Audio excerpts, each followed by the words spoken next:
partagé hier un petit peu sur le thème justement que Dieu Tout-Puissant n'est pas seulement un terme, mais que c'est le nom de Dieu. Et la grande question, c'est quel est le Dieu que nous servons? En fin de compte, Moïse va dire à Dieu, lorsqu'il va se trouver face à Dieu, il va lui dire de qui je vais parler, de qui je vais me recommander, qui m'a envoyé, en quelque sorte. Et Dieu va lui dire, je suis celui qui suis. Dans certaines Bibles, dans certaines versions, c'est traduit par je suis qui je serai, ou je serai qui je serai. Et moi j'aime bien cette version parce que Dieu est limité par nos prières. Lui, il n'est pas limité pour faire. Mais Dieu est notre formateur. Et il est limité par nos prières. Dieu fera exactement ou seulement ce que nous demanderons. Pourquoi ? Parce qu'il veut nous former, il veut nous apprendre. Et donc il ne va pas nous en donner plus que ce qui est nécessaire que nous devons apprendre. Et ce que nous demanderons, pour que nous apprenions justement, avec ce qu'il va nous donner au moment où nous le demandons, à avancer. Et c'est là que vient cette pensée de « je serai qui je serai ». Parce que, en fin de compte, Dieu est pour toi ce que tu veux qu'il soit. Ce que tu vas lui demander.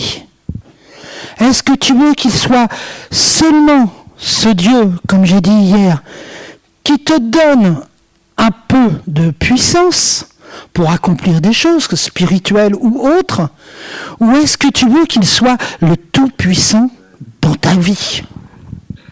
Est-ce que tu veux que Dieu te communique un peu d'amour pour aimer ton frère, ce qui ne va pas durer ?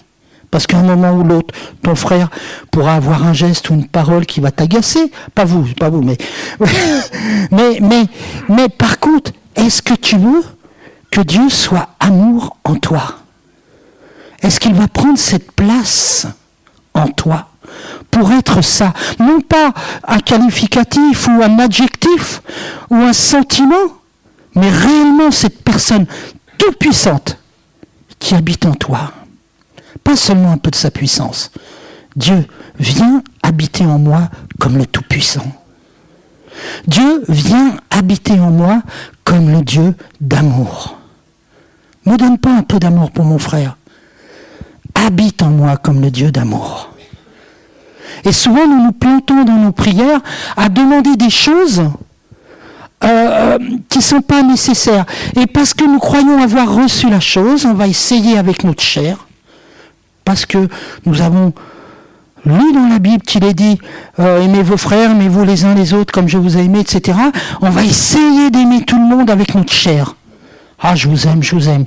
Et tout ça, ça va paraître tellement religieux, tellement traditionnel. Alors, je ne dis pas qu'il ne faut pas le faire, mais il faut prendre conscience que ce n'est pas d'un peu d'amour qu'on doit manifester, c'est qu'on doit être.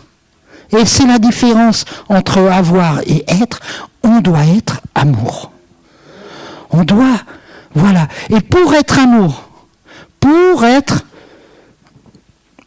semblable à Christ, pour être en quelque sorte, voici les signes qui accompagneront ceux qui auront cru en mon nom, ils imposeront les mains aux malades et les malades seront guéris. Pour avoir cette puissance, vous savez ce qu'il faut en nous ?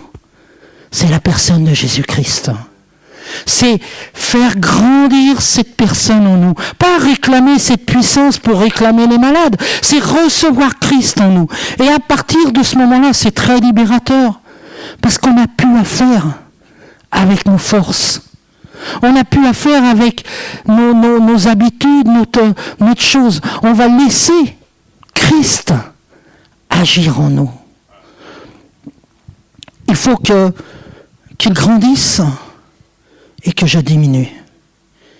Il faut que de moins en moins, quand Dieu me regarde, que de moins en moins il voit Pascal et que plus en plus il ne voit que Christ. Et ça s'appelle aussi la mort à soi-même. C'est un énorme combat qu'on a à mener chaque jour, chaque instant, tout au long de notre vie, jusqu'à la perfection, jusqu'au moment où le Seigneur viendra nous chercher et que nous serons transformés de gloire en gloire à l'image de Jésus-Christ. Et ça a déjà commencé ce processus. Jésus est déjà venu vous chercher, puisqu'il est déjà venu se manifester à chacun d'entre vous. Et ce processus de transformation de gloire en gloire, il est en train de le faire. Mais pour qu'il se produise, il nous faut accepter de mourir à nous-mêmes. Nous devons marcher avec le Seigneur. Et j'aime ce passage qui dit que Jésus, s'étant approché d'eux, se mit à marcher avec eux. Mais nous, on a tendance de vouloir, c'est dans les actes, on a tendance à vouloir courir et marcher devant. Vous savez, le piège du diable, j'en parlais hier, le piège du diable. Il y avait deux arbres dans le jardin d'Éden, ok ? L'arbre de vie et l'arbre de la connaissance du bien et du mal. Qu'est-ce que va dire le diable ? Dieu a dit ce qu'il fallait faire, ne pas prendre de tels fruits et de se détacher de l'autre arbre. Et qu'est-ce qu'a dit le diable à Ève et Adam ? Il a dit, est-ce qu'il a vraiment dit que vous ne mangerez pas de cet arbre? Parce que si vous en mangerez, vous serez comme des dieux. Dans le monde, plus de 2300 dénominations. Tous se croyant Dieu et jugeant les autres dénominations. Tous étant certains d'avoir la vérité et que le voisin est dans l'erreur. Ils se sont fait Dieu. Alors que la Bible nous dit quoi ? Qu'est-ce que dit Jésus ? Que vous soyez un en Christ. Un en Christ. Pas divisé avec mes frères baptistes, pas divisé avec mes frères réformés, pas divisé. Oui, il y a des choses qui ne vont pas. Et est-ce que chez nous, tout va bien ? Est-ce que chez nous, tout est parfait ? Et parce que nous avons mangé l'arbre de la connaissance du bien et du mal, parce que c'est l'héritage qu'on a reçu, nous nous prenons pour des dieux. Mais nous ne sommes pas dieux.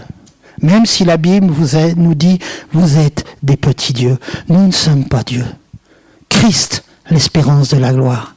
Il faut que Christ vienne habiter dans nos vies. Lui est Dieu. Moi, je n'ai pas essayé d'être Dieu. Je ne le serai jamais. Et lui seul peut remplacer cette présence.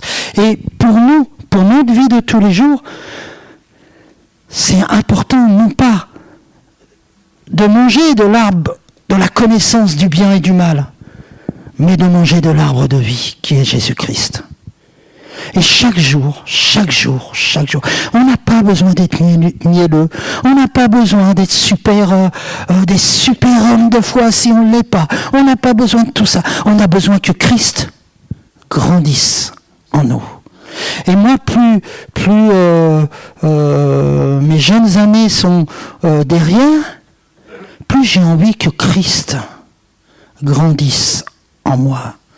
Même pas lui ressembler. Parce que lui ressembler, je peux mettre un habit pour lui ressembler. Je parle spirituellement, c'est-à-dire je peux avoir une apparence.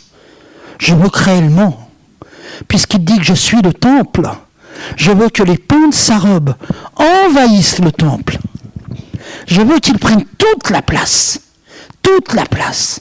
Et là où parfois c'est un peu difficile, ça fait rien. Je courbe l'échine. Je m'humilie. Vous savez qu'il est dit qu'il s'est rendu lui-même serviteur pour devenir ce qu'il est devenu. Alors qu'il était fils de Dieu, roi des rois, alors qu'il est fils de Dieu, roi des rois, seigneur des seigneurs, lui s'est humilié jusqu'à l'immensité de la croix, cette œuvre magistrale qui est une folie pour les hommes, mais une puissance de salut pour quiconque croit. Quelle folie! Et vous devez devenir une folie pour les hommes. Dans le sens où non pas vous allez faire des choses bizarres et les gens vont se dire « oh là là, celui-là, il déraille », mais dans le sens où comment ça se fait qu'il peut pardonner ?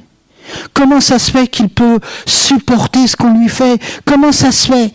Parce que c'est Christ qui vit en nous. Et ça, cette belle théorie, tout le monde le proclame. Ce n'est plus moi qui vis, c'est Christ qui vit en moi. Mais parfois, c'est devenu une théorie.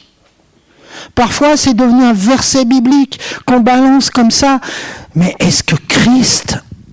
Alors, je ne parle pas qu'il n'est pas dans vos cœurs, hein, mais est-ce que moi, vraiment, j'ai conscience que ce qu'il y a en moi, c'est Christ, le Fils du Dieu puissant, le roi des rois. Et est-ce que je vis?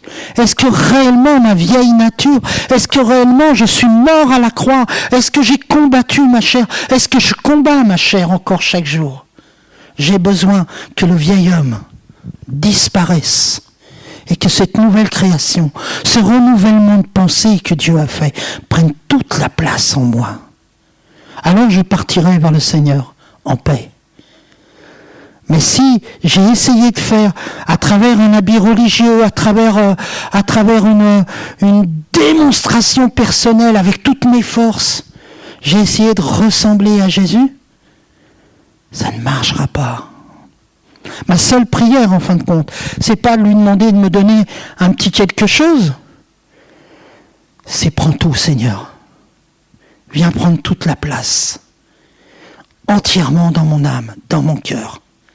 Que toutes ces pensées qui sont des forteresses, on a parlé, moi j'ai un problème en ce moment, certains chrétiens veulent à tout prix être possédés par des démons.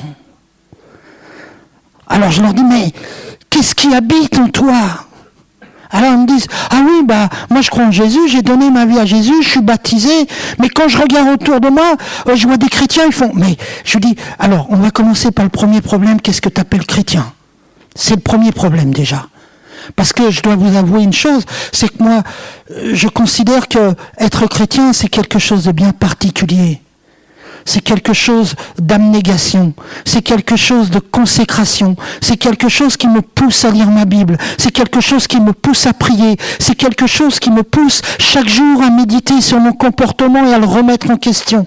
Ça, c'est être chrétien. Et à ce moment-là, il n'y a aucune place pour le démon, si ce n'est dans l'air. Parce que ça, bien sûr, il est le prince de la puissance de l'air. Et il agit puissamment dans l'air à travers les pensées. Mais en moi, il n'y a qu'une personne. Il n'y a pas, comme en vous, il n'y a pas deux royaumes. Il n'y a pas un troisième royaume qui serait dans le milieu. Il y a le royaume des ténèbres ou le royaume de la lumière.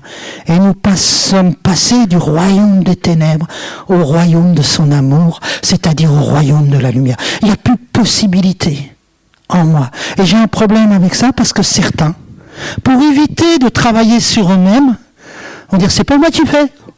C'est plus fort que moi. C'est un démon que j'ai en moi qui me pousse. Je connais quelqu'un, il a trouvé que lui, il avait le démon du jeu. Bon. Ok, si tu veux, bon, explique. Et le voilà qui peut pas s'empêcher, quand il sort de chez lui, de courir et d'aller au casino. Pourtant, le frère, il prie. Il a donné sa vie à Jésus, il est baptisé. Mais il peut pas s'empêcher. Et j'ai dit, et ça pour toi, c'est un démon. Il me dit, bah oui, parce que là, vraiment, c'est pour moi invivable, je dépense pas mal d'argent. J'ai dit, je vais te donner une solution très spirituelle. Tu prends ta carte bleue, tu l'enfermes dans un coffre, tu jettes la clé dans l'océan, puis tu restes chez toi, puis tu verras que le casino ne va plus te laisser rentrer, parce que déjà, tu n'auras plus d'argent à jouer. Et puis toi, va falloir que tu te fasses violence, tu vas résister. Mais quand tu me dis que c'est un démon, tu es en train de me dire que j'ai pas envie de lutter. J'ai pas envie. Et c'est tes pensées. Et vous savez, on en parlait avec Jacques, le problème des pensées, c'est quand on nous parle de lier ou de délier dans la Bible, et ça c'est ce qu'on... Ah, je saute du coq à l'âne, excuse-moi, je me laisse inspirer, mais quand on parle de lier ou délier dans la Bible, dans la véritable transcription, ce que nous permettons sur la terre ou ce que nous ne permettons pas.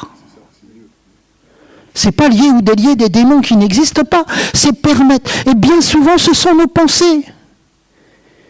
Et quand nous allons permettre à une pensée, nous chrétiens, même chrétiens, de venir à notre esprit, et que nous allons laisser accepter cette pensée. Tiens, le frère ne me dit pas bonjour, il ne doit pas beaucoup m'aimer. Nous allons laisser cette pensée galoper et commencer à construire autour de cette pensée. C'est « Ah bah oui, même le week-end dernier, hein, il m'a pas dit bonjour. » Et puis on revient 15 jours après. « Ah bah quand il me voit, il me tourne le dos. » Ça y est. On a une pensée qui est là, qui s'est installée. Et donc le jour d'après, quand on le voit, eh ben, s'il vient vers nous, on va tourner les talons, on va aller dans l'autre sens parce que tu me dis pas bonjour. Et le diable a gagné. Et cette pensée va nous prendre au cœur, aux tripes, et elle va nous envahir, et elle va devenir une habitude par rapport à cette personne-là qui va s'installer, et en fin de compte, le diable aura divisé. Mais il n'y a pas de démon là-dessous. C'est simplement une pensée démoniaque qui est venue m'assaillir. Et si je l'accepte, et si je la laisse grandir, elle devient une forteresse dans ma vie. Elle s'installe, et elle ne me permet pas de voir qu'en fin de compte, elle m'oriente sur les plans de l'adversaire. Nous devons combattre toutes ces choses. Et pour combattre, il n'y a qu'un seul moyen. C'est le jeûne, la prière et la lecture de sa parole. Plus je serai proche de sa parole, même si tout le monde te dit « Ah mais toi, t'es trop théologique, c'est trop la parole », plus je serai proche de la parole, plus je serai proche de la réalité. Mes pensées ne sont pas ses pensées. Mes révélations ne sont pas forcément ses révélations. C'est pas parce que je pense que c'est bien que c'est bien. C'est qu'est-ce que dit la parole ?